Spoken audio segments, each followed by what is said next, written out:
Hello दोस्तों, स्वागत है आपका अपने यूट्यूब चैनल पाथ मेकर में। दोस्तों, आज हमारे लिए बहुत खुशी की बात है कि हमारे यूट्यूब फैमिली में 200 से ज़्यादा मेंबर्स हो चुके हैं। हम ऐसे ही आप जो है अपना प्यार हमारे साथ बनाए रखिए ताकि हम ऐसे ही इनकरेज हमें मिलता रहे। ठीक है दोस्तों, तो चलिए अब हम आगे बढ़ते हैं अपनी क्लास में।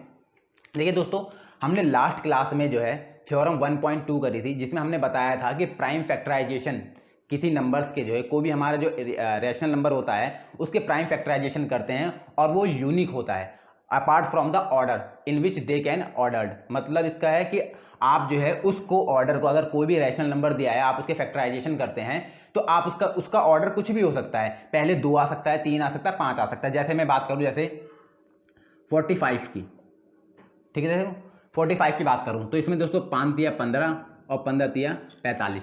ये ऑर्डर आपको कुछ भी हो सकता है। आप ऑर्डर इसका ये भी लिख सकते हो 3 गुना 5 गुना 3, और क्या लिख सकते हो आप इसे 3 गुना 3 गुना 5, यानी ऑर्डर आप इसका कुछ भी लिख सकते हो। ये हमने थ्योरम पढ़ी थी।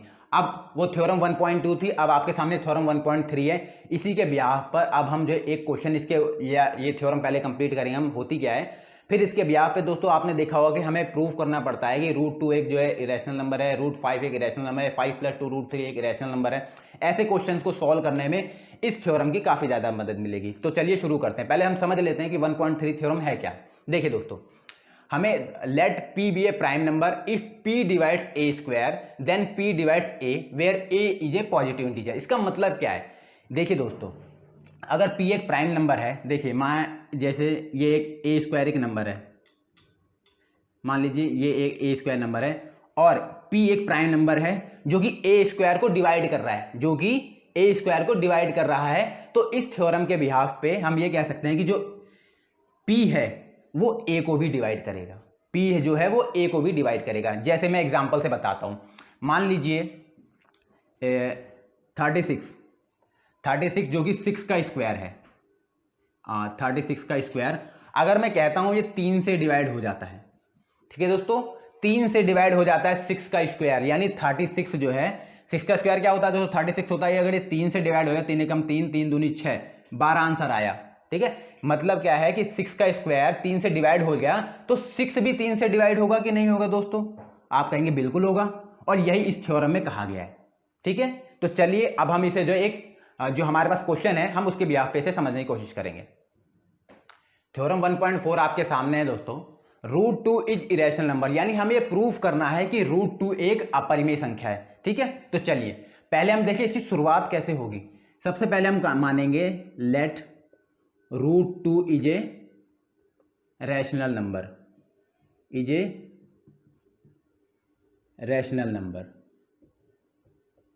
ठीक है दोस्तों, कभी भी अगर मुझे ऐसा क्वेश्चन दिया होता है कि √2 को हमें प्रूफ करना है कि एक इरेशनल नंबर है, तो सबसे पहले हम क्या करेंगे, √2 को रैशनल मान लेंगे।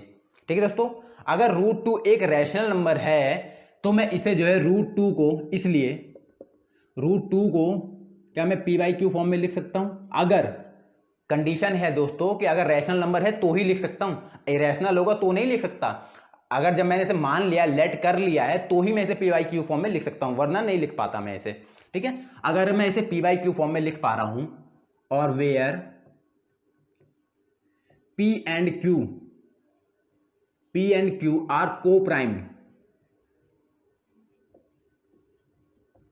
Prime and q is not equal to 0।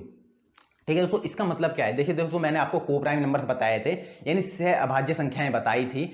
ये बताई थी मैंने कि उनका एक के अलावा कोई भी जो है कॉमन फैक्टर नहीं होगा। ठीक है दोस्तों, यानी अगर P जो है, देखिए दोस्तों, 2 भी हो सकता है, 2 हो सकता है, और Q 3 भी हो सकता है, 2 भी हो सकता है, 5 भी हो सकता है, क्योंकि अगर 2 और 5 को मैं देखूं तो इनमें एक के अलावा कोई कॉमन फैक्टर नहीं होगा, यानी केवल एक ही नंबर ऐसा होगा जो इन दोनों को डिवाइड करेगा, और वो है 1 केवल, और कोई सा नंबर नहीं है जो इन दोनों को डिवाइड करेगा।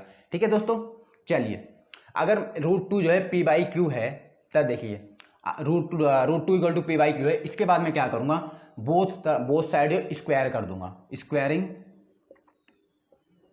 इसे मिटा देता हूं, स्क्वायरिंग बोथ साइड। ठीक है, अगर मैं स्क्वायर कर देता हूं बोथ साइड में तो यह √2 का square equal to p/q Q का स्क्वायर। ठीक है, √2 का स्क्वायर करूँगा दोस्तों ये सिर्फ 2 आ जाएगा, जैसा कि मैंने लास्ट क्लास में बताया भी था। अगर मैं √2 का स्क्वायर करूँगा तो √2 इंटू √2 इक्वल टू ओनली 2। ठीक है, चलिए अगर मैं इसका स्क्वायर करूँगा तो ये हो जाएगा दोस्तों P square upon Q square. ठीक है, P square upon Q square.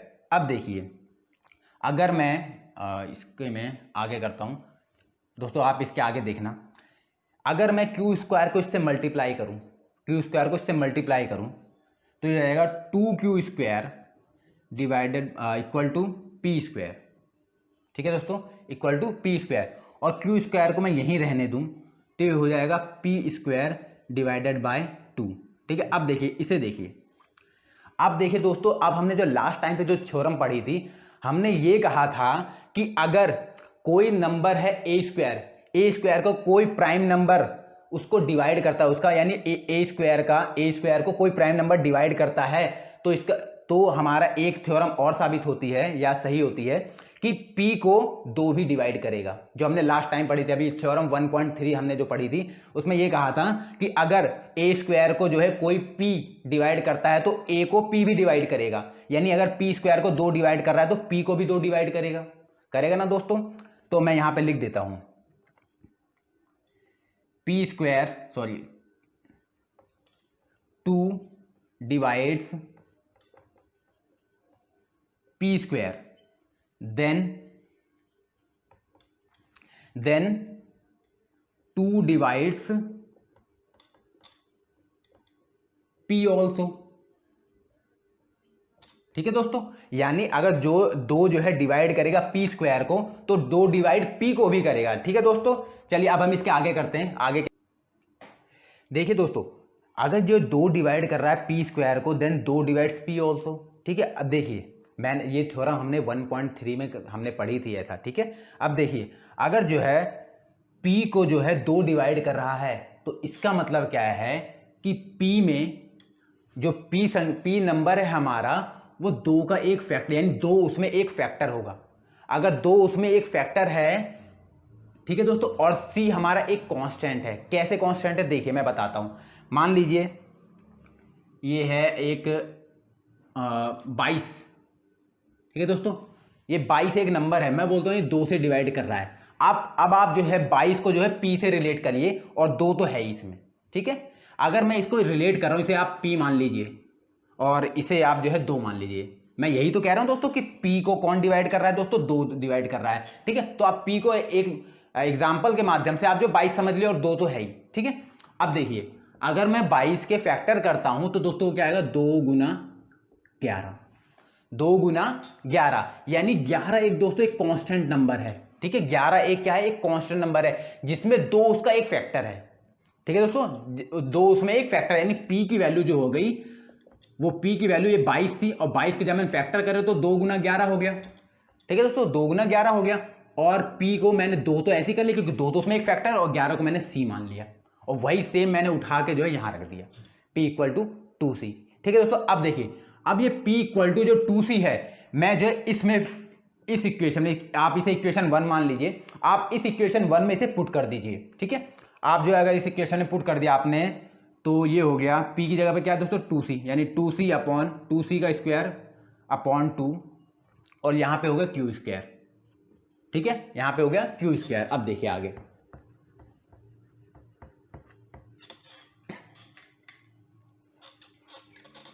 आप दोस्तों इसे उतारते रहिएगा कॉपी में, ताकि और आप जो जब आपको आप उतार लें तो आप स्क्रीनशॉट ले लीजिए उस चीज़ का, ताकि जब हम मिटाएं तो आपको ऐसा ना लगे कि अब तो मिट गया, हम उतारे गए थे। आप तो पहले या तो आप लिखते चलिए या तो फिर स्क्रीनशॉट लेते चलिए। ठीक है, चलिए ये हो गया। अगर मैं इसका करूं तो ये आएगा 4C स्क्वायर, और यहाँ पे 2, और यहाँ पे Q स्क्वायर।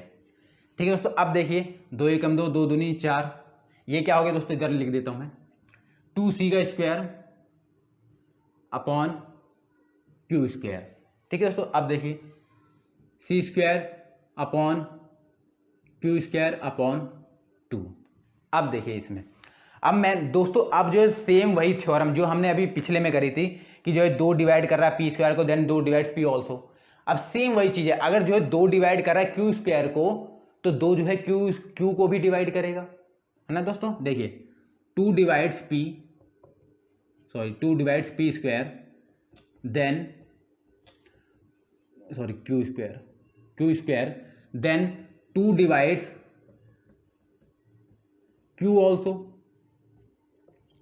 ठीक है दोस्तों, 2 डिवाइड्स q ऑल्सो। तो मैं q को कैसे लिख सकता हूं दोस्तों, जैसे मैंने सेम इसमें करा था, तो q को भी मैं एक जो है फैक्टर के रूप में लिख सकता हूं। 2 आपने c माना था, इसे आप d मान लीजिए। ठीक है दोस्तों, q इक्वल टू 2d, यानी q में दो एक फैक्टर है। ठीक है दोस्तों, 2 एक फैक्टर है। ठीक है, अगर 2 एक फैक्टर है और p में भी 2 एक फैक्टर है, और मैंने क्या माना था दोस्तों, p और q जो है को प्राइम है, यानी एक के अलावा, सिर्फ एक के अलावा कोई और अदर कॉमन फैक्टर नहीं होगा। लेकिन इसमें दोस्तों देखिए आप, इसमें 2 एक कॉमन फैक्टर है दोनों नंबर्स में अगर 2 एक कॉमन फैक्टर है एक के अलावा, तो दोस्तों जो हमने एजम्पशन मानी थी कि रूट टू एक जो है रैशनल नंबर है, ये एजम्पशन हमारी गलत है। क्योंकि दोस्तों हमने कहा था कि अगर रूट 2 जो है p अपॉन क्यू है, और p और q को प्राइम नंबर है, और q is not equal to 0 है, तो ये, लेकिन हमने को प्राइम तो माना था, लेकिन क्या ये को प्राइम निकले? नहीं निकले। अगर जब ये को प्राइम नहीं निकले दोस्तों, तो हम ये कह सकते हैं कि, रुकिए दोस्तों पहले मिटा देता हूं मैं इसे।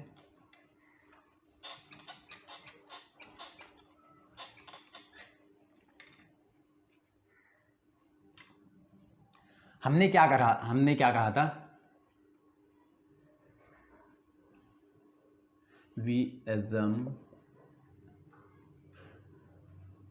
our assumption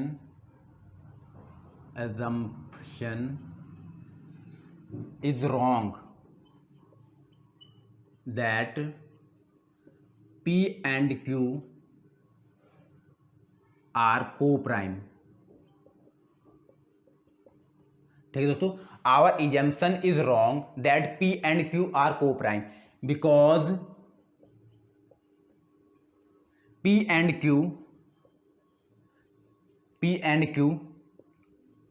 have 2 as a factor instead of 1।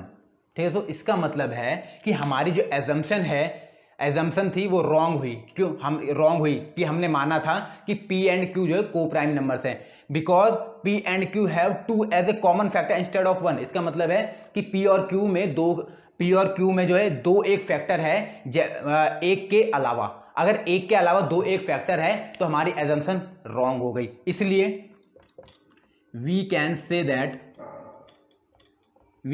That root 2 is a irrational number. ठीक है दोस्तों, एग्जाम्पल नंबर 9 दोस्तों आपके सामने है। जैसे ही हमने रूट 2 को जो है प्रूफ करा था कि वो एक इरेशनल नंबर है, ऐसे ही सेम हमें रूट 3 को जो है एक प्रूफ करना है कि वो एक इरेशनल नंबर है। ठीक है दोस्तों, तो सेम वही स्टेप हम यहीं अपनाएंगे। ठीक है, आप जो है दोस्तों, आप जो है कॉपी में करते रहिए इसे, और मेरे से पहले करते रहिए, क्योंकि आपने जो इससे पुराना वाला क्वेश्चन जो इससे पहले करवाया था हमने, वो आपने किया है। ठीक है, आप मिलाते रहिए या तो आप अपनी कॉपी में करते रहिए उसे। ठीक है, चलिए पहले हम इसे लेट कर लेंगे सॉल्यूशन। ठीक है, लेट कर लिया हमने से, let root 3 is a rational number.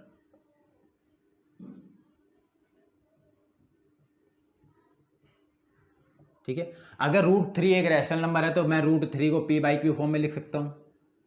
लिख दिया दोस्तों, और क्या लिखता हूं, p एंड q आर को prime.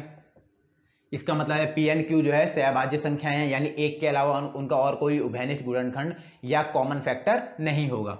And q is not equal to 0, और q भी जो है दोस्तों 0 नहीं होना चाहिए, क्योंकि अगर q 0 हुआ तो पूरा का पूरा रूट 3 इक्वल टू पूरा 0 के इक्वल टू में हो जाएगा, जिसका कोई मतलब नहीं होगा। ठीक है, और अब इसके बाद मैंने क्या करा था दोस्तों, अगला स्टेप क्या था, स्क्वायरिंग बोथ साइड्स। अगर मैंने स्क्वायर कर दिया, रूट 3 का स्क्वायर कर दिया, तो रूट 3 का स्क्वायर करूँगा उससे 3 आ जाएगा। इसका स्क्वायर करूँगा दोस्तों तो ये हो जाएगा p square upon q square. ठीक है दोस्तों, q स्क्वायर को अगर मैं इधर ले गया तो ये हो गया दोस्तों p स्क्वायर डिवाइडेड बाय 3। ठीक है दोस्तों, इसके बाद मैंने क्या कहा था कि अगर जो है 3 जो है, देखिए दोस्तों, अगर मैं किसी को, देखिए अगर आप जो है एक बात और ध्यान दीजिए, जैसे अगर यहाँ पे कोई नंबर होता है 8, यहाँ पे कोई नंबर होता है 4, अगर मैं 4 को 2 से डिवाइड करूँ, 4 कम 4 4 2 तो बराबर में उसके 2 लिखता हूँ, ठीक है, बराबर में उसको 2 लिखता हूँ। इसका मतलब है मैंने जो 8 को जो है 4 से डिवाइड करा और इसका आंसर आ गया, यानी क्वोशिएंट आ गया, क्वोशिएंट आ गया। तो ऐसे ही मैं इसमें कहता हूँ, अगर मैं पी स्क्वायर को 3 से डिवाइड करूंगा तो जो हमारा क्यू स्क्वायर है वो क्वोशिएंट है उसका, एक तरीके से, ठीक है दोस्तों, क्वोशिएंट है। और थ्योरम 1.3 के अकॉर्डिंग हम ये कह सकते हैं कि अगर 3 divides p square then 3 divide p also, ठीक है दोस्तों। जैसा थ्योरम 1.3 थी उसके अकॉर्डिंग अगर जो है पी स्क्वायर को 3 डिवाइड करता है तो जाहिर सी बात है पी को 3 भी डिवाइड करेगा, ठीक है दोस्तों, पी को 3 भी डिवाइड करेगा। और उसके बाद अगर पी को 3 डिवाइड करेगा, इसका मतलब है कि पी में 3 एक कॉमन फैक्टर है, मतलब कॉमन तो नहीं कहूँ, पी जो है एक 3 एक फैक्टर है, किसमें, पी में। तो यानी P इक्वल टू अगर मैं करूंगा तो 3 कॉमन फैक्टर होगा, क्योंकि गुना में साइन लगाता हूँ, गुना एक अदर नंबर्स होगा, यानी 3 के अलावा जो भी हमारा नंबर होगा मैं उसे अदर नंबर्स मानूंगा। अदर नंबर्स को मैंने C बोल दिया, ठीक है दोस्तों, अदर नंबर्स को मैंने C बोल दिया। और P इक्वल टू फिर क्या रहा दोस्तों, 3C। आप जो है दोस्तों कुछ भी ले सकते हैं, इसमें जरूरी नहीं है अगर मैं C लेके चल रहा हूँ, आप R मान ले, Z मान ले, T मान ले, R मान ले, कुछ भी मान ले, कोई फर्क नहीं पड़ता उससे, ठीक है, क्योंकि सारे के सारे क्या है, एक कॉन्स्टेंट नंबर होंगे उसमें, वो आप कुछ भी मान लीजिए, ठीक है। तो P इक्वल टू 3C, आप इधर लिख लीजिए इसे, हाँ इधर ही लिख लीजिए, P इक्वल टू 3C, ठीक है। तो P इक्वल टू 3C। अब ये जो P इक्वल टू 3C है, मैं ये हमारी जो इक्वेशन है ना, तो इसे आप 1 मान लीजिए, इस इक्वेशन नंबर 1 में आप पुट कर दीजिए, ठीक है। इक्वेशन नंबर 1 में आप अगर पुट कर देंगे तो हो जाएगा Q square equal to 3C। 3C का स्क्वायर करूंगा क्योंकि दोस्तों P की वैल्यू क्या है 3C, और 3C का स्क्वायर करूंगा तो क्या आ जाएगा दोस्तों 9C का स्क्वायर और अपॉन 3। अब मैं अगर इसे काटूं तो ये आ जाएगा Q square equal to 3C का स्क्वायर, ठीक है, हाँ 3 3 3C का स्क्वायर, ठीक है। अब देखिए यहाँ पे क्यू स्क्वायर अपॉन 3 और इक्वल टू C स्क्वायर, ठीक है। अब इधर देखिए,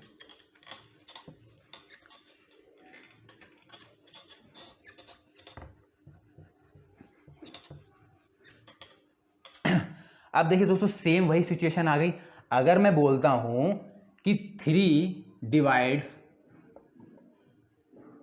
Q square then 3 divides q also,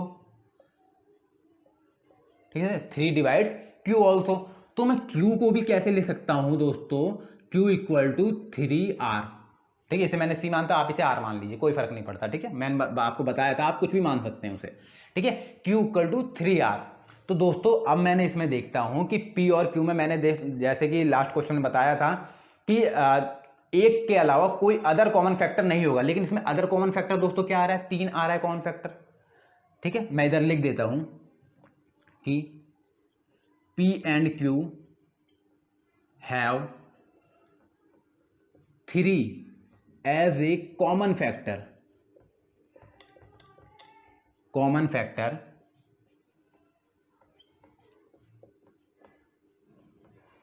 instead of 1, ठीक है दोस्तों, इंस्टेड ऑफ 1, ठीक है दोस्तों। अगर जो है 1 के अलावा 3 एक कॉमन फैक्टर है तो दोस्तों जो हमारे P एंड Q है ये को प्राइम नहीं रहे। अगर ये P एंड Q को प्राइम नंबर नहीं रहे दोस्तों, ठीक है, हमारा दोस्तों देखो हमने बताया था कि रैशनल नंबर होते हैं जिन्हें P बाई Q फॉर्म में लिख सकते हैं और P एंड Q को प्राइम होते हैं, लेकिन जब दोस्तों P एंड Q को प्राइम ही नहीं रहे तो रैशनल नंबर भी नहीं रहे, ठीक है दोस्तों, रैशनल नंबर भी नहीं रहे। और अगर रैशनल नंबर नहीं रहे तो दोस्तों हमारी अगली कैटेगरी क्या आती है, इसके अपोजिट, इरेशनल नंबर, ठीक है। तो हम ये कह सकते हैं कि √3 एक इरेशनल नंबर है। अब देखिए हमने लिख दिए थे, वो स्टेटमेंट लिख दी थी, सो आवर एजम्पशन, सेम वही लिखेंगे जैसा हमने लिखा था, assumption is wrong that √3 is a rational number, इसलिए यानी सो √3 is a irrational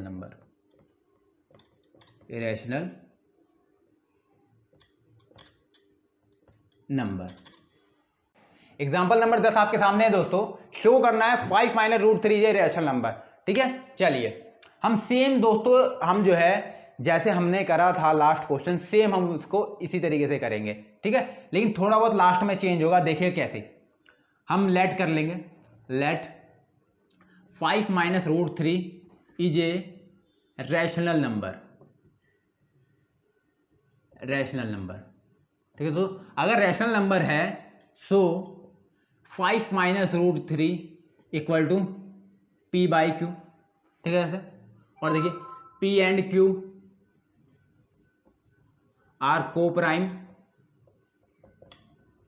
and Q is not equal to 0। ठीक है दोस्तों, यानी P एंड Q जो है सहभाज्य संख्या है जहां पर Q जो है 0 के बराबर नहीं है। ठीक है दोस्तों, अब देखिए P/Q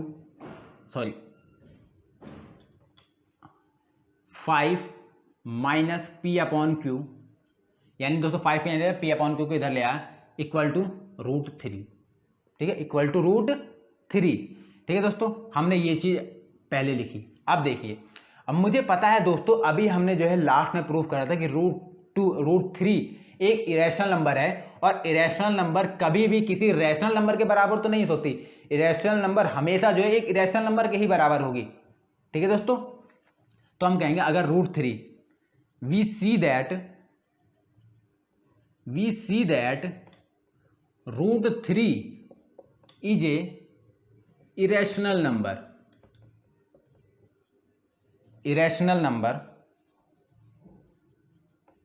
ठीक है दोस्तों, अगर √3 एक इरेशनल नंबर है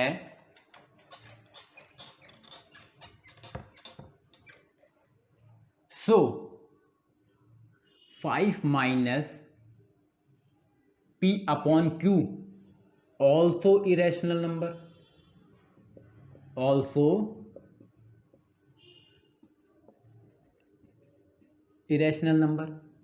ठीक है दोस्तों, देखिए कैसे, अगर मैं कहता हूं दोस्तों कि √2 जो है किसके बराबर है, तो दोस्तों 2 सीधा 2 के बराबर तो होगा।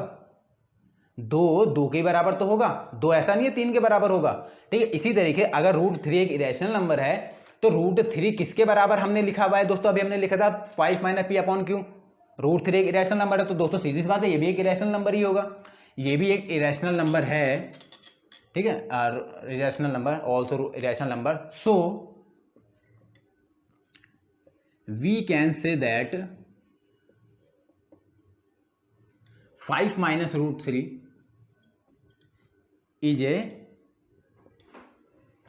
ए इरेशनल नंबर। ठीक है दोस्तों, चलिए देखिए दोस्तों एक्सरसाइज 1.3 आपके सामने है। देखिए दोस्तों, हमने जो एग्जाम्पल में क्वेश्चन किए थे सेम वैसे ही क्वेश्चन आपके सामने हैं। ठीक है, ये हमें एक्सरसाइज में दिए हैं, तो आप इसे जो घर पे लगाइए। ठीक है दोस्तों, देखिए मैंने क्वेश्चन इसलिए लिख दिए क्योंकि दोस्तों अभी आपके पास, आप घर पे हैं, शायद आपके पास बुक नहीं होगी, इसलिए मैंने ये क्वेश्चंस आपको लिख दिए हैं ताकि आप जो है उतार लें, और जिस मेथड से मैंने लास्ट क्वेश्चंस में करने का प्रयास किया है या आपको सिखाया है, जैसे ही मैंने आपको उसी हिसाब से इसे करना है। ठीक है, देखिए जैसे prove that √5 is a rational number, जैसे मैंने √2 और √3 को करा था, सेम वैसे ही करना है इसे। ठीक है, और ऐसी 3 + 2 √5, इसमें भी दोस्तों हम इसे P/Q के P इक्वल टू में P/Q रख देंगे। देखिए ऐसे 3 + 2 √5 इक्वल टू P/Q, और P/Q में हमने क्या करा था, मैंने ये 3 को उधर ले गया था -3, और इस 2 को इसके पूरे बटे में ले जाऊंगा। ठीक है, और √5 को इसके इक्वल टू में रख दूंगा। फिर ये कहूंगा कि √5 अगर एक इरेशनल नंबर है तो इरेशनल नंबर के बराबर में या इक्वल टू में एक इरेशनल नंबर ही होगा दोस्तों। जैसे मैंने बताया कि 2 के बराबर में 2 ही रह सकता है, ऐसा नहीं कि 2 के बराबर में 3 हो जाएगा, ऐसा नहीं है। ठीक है, तो ऐसे ही √5 के बराबर में √5 की तो वैल्यू होगी। ठीक है दोस्तों, ऐसे इरेशनल नंबर के बराबर में एक इरेशनल नंबर ही होगा, ऐसा नहीं इरेशनल नंबर होगा। ठीक है, तो इसको हमने इस तरीके से कर लेंगे। और अगर मैं अब तीसरे की बात करूँ, prove that the following are irrational number, इसको भी दोस्तों सेम उसी तरीके से करना है, ठीक है। कोई चेंजेस नहीं है, कोई कुछ नहीं है। अगर एक बार, अब जैसे मैं इसी की बात करता हूँ, अगर मैं 1/√2 को p/q फॉर्म में लिख दिया, तो अगर मैं इसे क्रॉस तो मल्टीप्लाई नहीं करूंगा मैं, √2 है, √2 को इधर ले जाऊंगा तो ये हो जाएगा √2 इधर हो जाएगा और यहाँ पे q/p हो जाएगा, ठीक है दोस्तों। तब भी तो एक इरेशनल नंबर ही रहा, और रैशनल नंबर के बराबर में कभी भी एक इरेशनल नंबर नहीं हो सकता, इरेशनल नंबर के बराबर में हमेशा एक इरेशनल नंबर ही रहेगा। तो ये भी हमारे एजम्पशन गलत साबित हो जाएगी और हमारा जो 1/√2 साबित ये प्रूव हो जाएगा कि ये एक इरेशनल नंबर है, ठीक है। अगर दोस्तों देखिए, मैं आपको इस तरीके, ऐसे ये भी करना है, ऐसे ये भी करना है, ठीक है। मैं आपको इसी तरीके से समझा रहा हूँ। अगर आपको तब भी ना आए इस क्वेश्चन को तो आप कमेंट में जरूर बताइए। और हमारा टेलीग्राम चैनल दोस्तों मैंने देखा है कि कई स्टूडेंट्स ने ज्वाइन नहीं किया है, ठीक है, लेकिन आप उसे ज्वाइन करिए, क्योंकि जब तक आप ज्वाइन नहीं करेंगे, आप अपनी जो भी आपको सवाल करने में जो भी प्रॉब्लम्स आ रही हैं, आप उसे जो वहाँ पे अपनी प्रॉब्लम्स को आप हमारे सामने नहीं रख पाओगे। अगर आपने हमारी अपनी प्रॉब्लम को हमारे सामने नहीं रखा तो हम उसका सॉल्यूशन भी नहीं ढूंढ पाएंगे, ठीक है दोस्तों। तो दोस्तों ठीक है, तो आज की क्लास में बस इतना ही। अब हम आपसे अलविदा लेते हैं। अगर आपको ये वीडियो अच्छी लगी तो आप वीडियो को लाइक करें, शेयर करें और हमारे चैनल को सब्सक्राइब करें, और दोस्तों कमेंट जरूर करें। और हमारे दोस्तों जैसे कि आपको पता है, पाथ मेकर यूट्यूब चैनल में एक बगल में सब्सक्राइब के नीचे जस्ट बेल आइकन है, आप उसे ज़रूर दबाइए, क्योंकि आप अगर उसे ज़रूर दबाएंगे तो हमारे द्वारा जो भी वीडियो डाली जाएंगी वो आप तक सबसे पहले पहुंचेंगी, ठीक है दोस्तों। तो चलते हैं, अलविदा लेते हैं दोस्तों, थैंक यू।